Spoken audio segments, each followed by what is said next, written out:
I finally got around to watching Predator Badlands, guys, and I have to say, man, the internet, the common consensus on this movie was it was a pretty good movie. I gave this thing a 10 out of 10. This movie is completely my cup of tea. You have these crazy aliens, these crazy weapons, and it's just action, action, action, action. The movie did not stop. We're going to be walking through the entire movie today. I'm going to give my thoughts if there's anything that I didn't like, if there's anything that I liked, which was a lot. We're going to be breaking it down for you today. Hello, everybody, and welcome back to another video. If you're new here, my name is Kyle. I am your guy with many YouTube channel. So it's important to note with this review is that I haven't seen nearly all of the Aliens versus Predator movies. I know that I knew going into this one that you didn't have to watch anything prior to that, and they did a good job. It was something along the lines of either the creator, the writer, or the director wanting this to be an easy movie for people to go see, and it was. You have this Predator, and it's so weird to me, but it's such a unique idea where you have the Predator who is always on the hunt, always stalking people, always the big bad guy.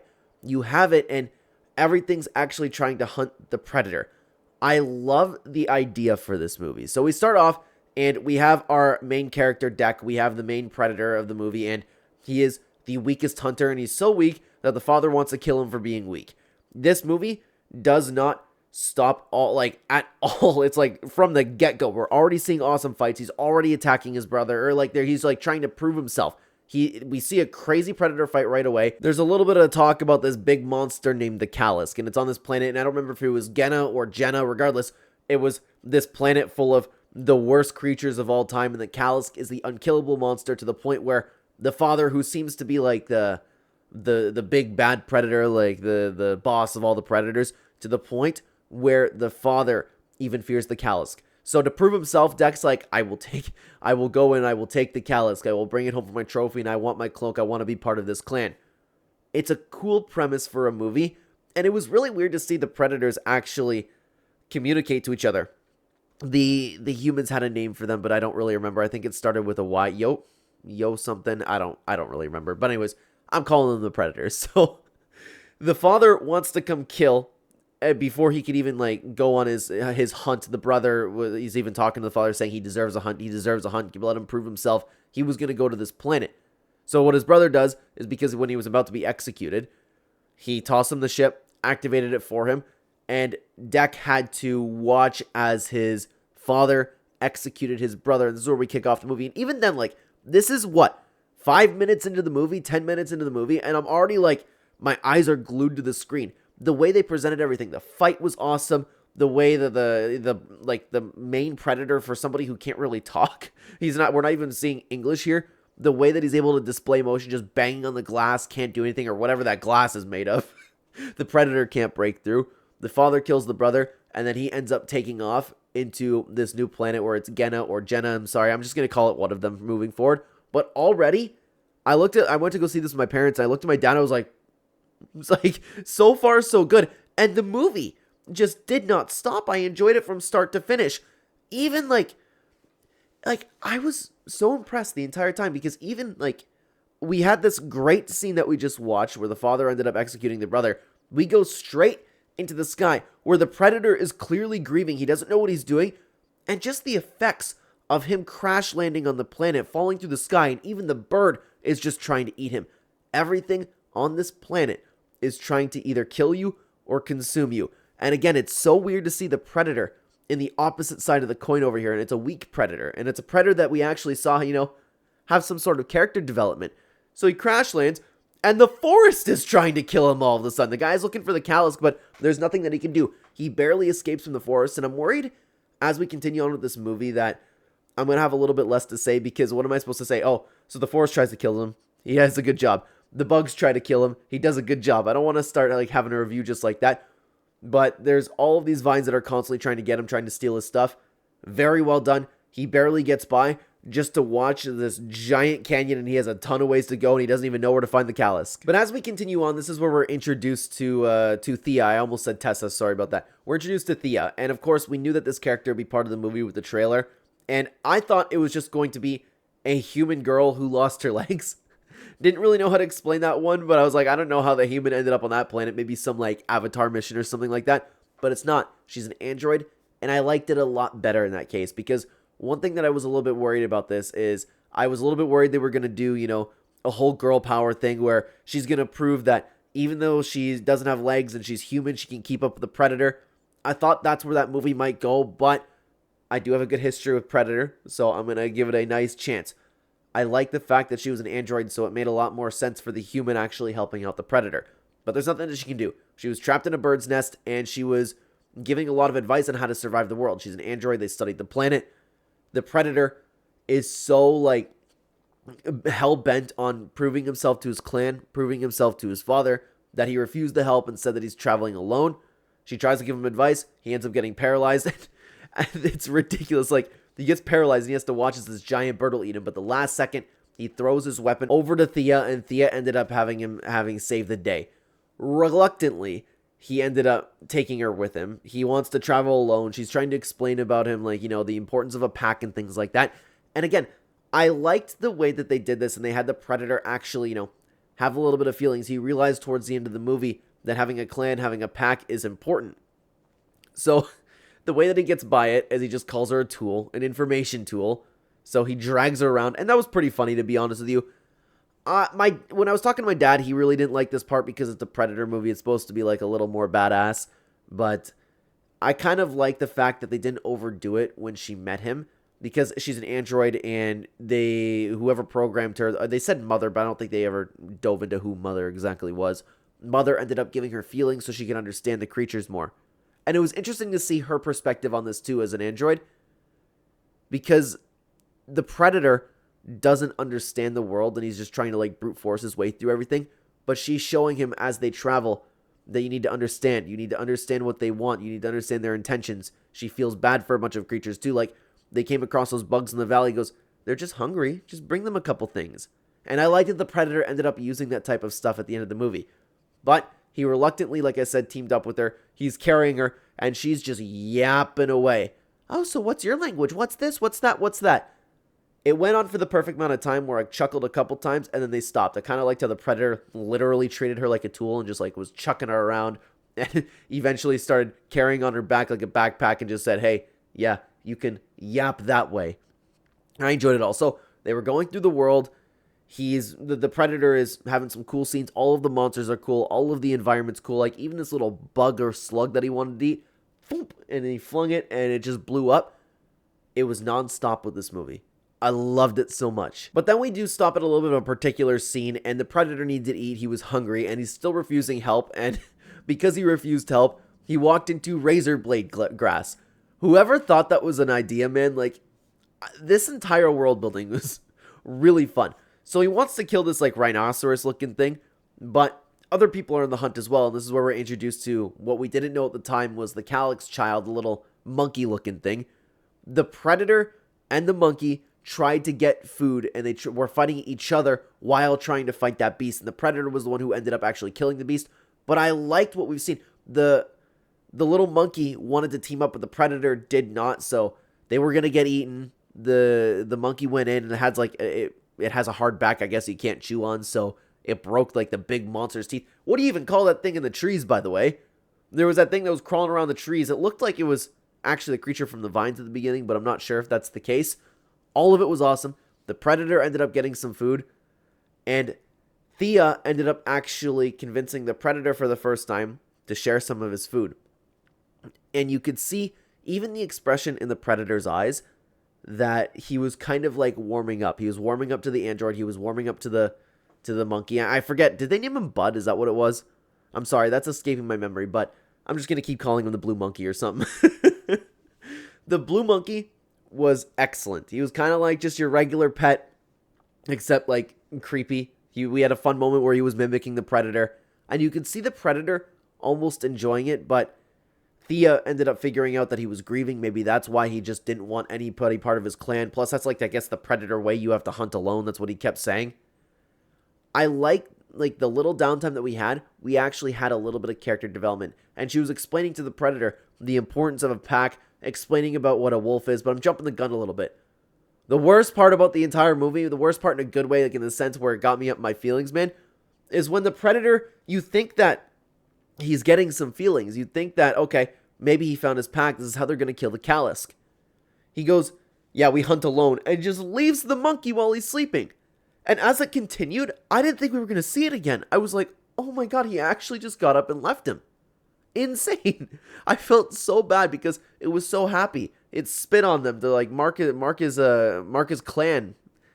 And you just left him while he was sleeping. And the worst part was he just stayed there the whole time. But we're going to get into that. So we're back to just the Predator and Thea traveling together, and they actually end up coming across the Kalisk. But I'm jumping the gun just a little bit over here. They found the remains of Thea's team. Everybody's dead, but they found her legs. So while she was repairing them herself, she ends up admitting to Deck that, hey, you got to take off. I was using you as a tool, and you can see the Predator's hurt. The Predator doesn't want to feel weak. It's incredible to me that I'm watching like such emotions come from a Predator. And he was just lashing out. He was pissed off. He goes, I'm not leaving. I use you, tool. Nobody can stop me. He ends up lighting a bunch of fuel on fire or something. I don't remember what it was, some explosive. It was a little weird to me that the Predator could actually read the human symbols. Maybe that's just part of it. But so the androids are coming, but we don't know that. But what came because there was a giant explosion was the Kalisk. And the Kalisk, man, the beast was really what it lived up to be. They were hyping this up, this entire thing. This unkillable beast. The father was even afraid of it. And it ended up showing up. And I was like, okay, we still have a ton to go into the movie. So this probably isn't the only fight that we're going to get. I actually thought because we were only, hour-ish in? Somewhere around there. I knew there was still a lot to go with the movie. So I was like, what if it's this giant, horrible beast that's so difficult to kill? And that's not even the Kalisk. I thought that might be the direction that they're going. But I like because at the end of the movie, if we found out, of course, that the Kalisk was actually not a bad guy, not just this monster, hungry beast, worst evil thing of all time. I like the fact that we still got a big, scary boss type fight with it. So the Kalisk comes in, the Predator's struggling. It is just throwing everything the Predator's trying to do. Like it is just dominating him, okay? It's about to kill him, and I even like the part 2. There were little pieces in this movie that actually made me crack up a little bit. Like when he threw the Predator where Thea was when her legs were almost done being sewn together. He crashes in. She's like, are you kidding me? And the legs are kind of just already gone again, and she's back to square one. I enjoyed that. But just about he's about to get eaten, Thea ends up saving his life, shooting. They have like this special gun for the beasts on the planet. They showed it earlier when the androids were kind of just like walking around. He drops down, he gets the gun and goes, save yourself, tool, and just starts shooting the beast. But there's nothing that he can do. That's not true because he actually had a moment where he cut off the head, and you just knew that wasn't going to be it, right? But it just regenerated in that way. Like, hey, you severed its head, it all just comes back together. It is the ultimate regeneration beast, and that's what they kind of like opened up about when they were describing it. It's ridiculous. It was cool. This is the type of scary beast that I wanted to see on like Jurassic World. It didn't have to be like some alien life form like we see in Predator, but I mean like how imposing it was, how scary it was. I absolutely loved it. So just as it was about to kill the Predator, the rest of the androids show up and they start using this freeze technology. And they capture them both. When the Predator wakes up, he's being experimented on. They were bringing him home to Mother, and I still don't know exactly who Mother is. We have that Mother to worry about with all the androids, and we have the Predator's mother to worry about. But he's being experimented on. Thea has feelings, of course, but the other androids ended up seeing her as weakness. And there was a bunch of things built up where she wanted to go reunite with her sister, and for some reason the name of her sister is escaping me. But Tessa. She actually ended up going to Tessa and going, hey, I have so many things to tell you. I have so many things to show you. But Tessa just was not having any of it. I guess she doesn't feel the same way that Thea feels. And she ended up setting her for deactivation. They end up getting out of it by fake translating what the Predator was saying. Like they had a little grenade and it was like, oh, tell him to look into it. It's a map. You can see where you're going. And see, these little things in this movie, I didn't expect to like have a little chuckle as much as I did throughout a Predator movie. Because you see the third party with Tessa on the back, you just see this dude's head explode. The Predator ends up escaping. Thea is going to be set for deactivation. They send a boxer up or something like that. So he's pissed off. He's kind of having this redemption moment. He goes back to his ship. I don't know how he ended up back at the very beginning with his ship, but he did. He has this moment where he kind of like comes into acceptance with his brother's death, and he is going to make him proud. But he doesn't have the weapons because they've all been captured by Tessa. Sorry, I don't know why I'm having trouble with the android names. So what I did like about this is he took everything that he learned with Thea and he created his own weapons. He used the razor blade grass. He had his own, like, you know how they have the little missile thing on here? He used that with an actual, like, organism from the planet, and he just fed it, and it was helping him. No, he made a ton of weapons through the environment that he learned throughout this entire time, learning from Thea. He goes back and he decides that he's gonna have a clan. He's gonna rescue Tessa, or sorry, he's gonna rescue Thea, destroy Tessa, and he went back to Bud. That's what I'm happy about. And the poor little thing, the poor little monkey, was still sitting in that same spot looking depressed. I can't believe it. Like, I have such a soft spot for animals, guys.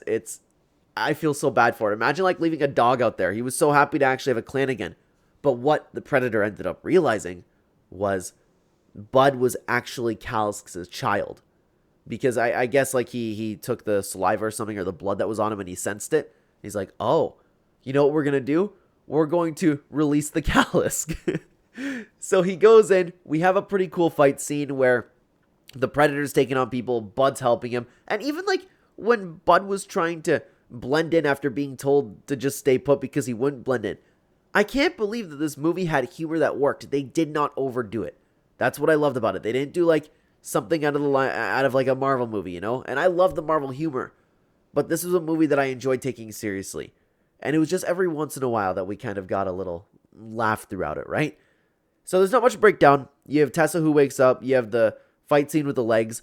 I didn't mind that. My dad thought it was really stupid. He looked at me after, like, Thea was attacking with the legs and her upper part of the body. He goes, okay, good. That was getting stupid. I'm like, oh, you know what? I kind of enjoyed it. But understandable, I guess.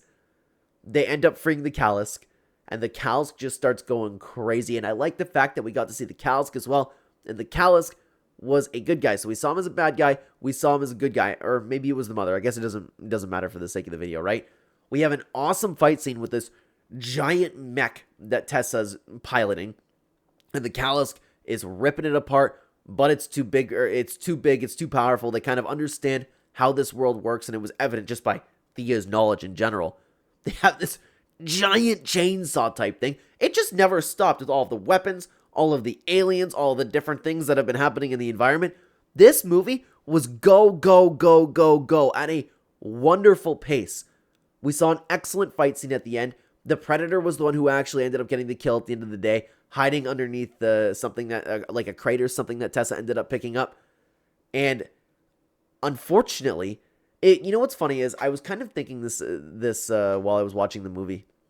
We had the cool fight scene, and I wish that I could do better by, like, I wish I could glaze it a little bit more, but there's nothing to say. Besides, the Kalisk was going crazy. The Predator was using weapons. It was all very fun. Tessa had her legs. Like, there's nothing else that I can really say about that. But everything ends up being okay. The facility's kind of destroyed. All the androids are pretty well dead. And I was like, there's no way it's over yet, right? I just had a feeling. Then the poor Kalisk actually died. They froze it and it just shredded to pieces. I guess that's the way you kill the Kalisk. I was like, oh my god. And you had this tense moment where Tessa was about to kill Thea. The Predator gets his kill. And that's the trophy that he's going to bring home too. And then you have a little bit, again, comic relief with Bud ending up like ripping off the head or something like that. Or ripping off the arm. I don't remember exactly what it was. But it was good. I wish that, my only critique is, like, it's a little weird how Bud just had no problem with his mom dying. Maybe we could have seen, like, a little bit. I know, like, he kind of just, he had his little moment, but I feel like it could have been dragged out just a little bit more.